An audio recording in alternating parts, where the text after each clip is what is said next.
জানুয়ারি ত্রয়োদশ জাতীয় নির্বাচনকে উপলক্ষ করে বাংলাদেশ জাতীয় দল বিএনপি ধানের শীষের পক্ষে আজকে 50 নম্বর ওয়ার্ডে আমাদের গণসংযোগের পূর্বক আজকে এই পথসভার সহযোগিত সভাপতি উপস্থিত আমাদের ঢাকা মহানগর অন্যতম নেতা এই এলাকার কৃতি সন্তান আব্দুল সালাম সরকার সহ এলাকার নেতৃবৃন্দ সহযোদ্ধা সাথীরা, আসসালামু আলাইকুম।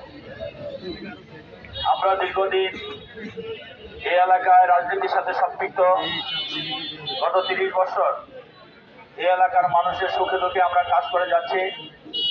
আমরা যদিও ক্ষমতায় ছিলাম না, আমরা যদিও নির্যাতন নিপীড়নের ভিতরে ছিলাম, তারপরেও যখন এই এলাকার মানুষ আমাদেরকে যে কোনো কারণে যে কোনো দরকারে স্মরণ করেছে, আমরা সবসময় এলাকার মানুষের পাশে ছিলাম। আমরা আজকে যখন নির্বাচনী পর্যায়ে আসছি, তখন মানুষ দেখছি আমাদেরকে তার প্রতিদান দিচ্ছে।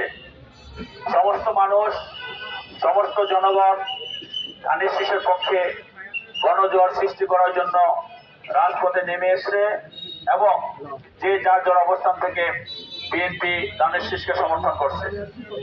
তার অন্যতম কারণ হলো, আমি মনে করি যে বিগত 17 বছর তারা যে ভোটাধিকার থেকে বঞ্চিত হয়েছে, গণতন্ত্র থেকে বঞ্চিত হয়েছে এবং এই ভোটাধিকার গণতন্ত্র পুনঃপ্রতিষ্ঠা করার জন্য বিএনপির চেয়ারম্যান জনাব তারেক রহমানের নেতৃত্বে আমরা যে আন্দোলন করেছি,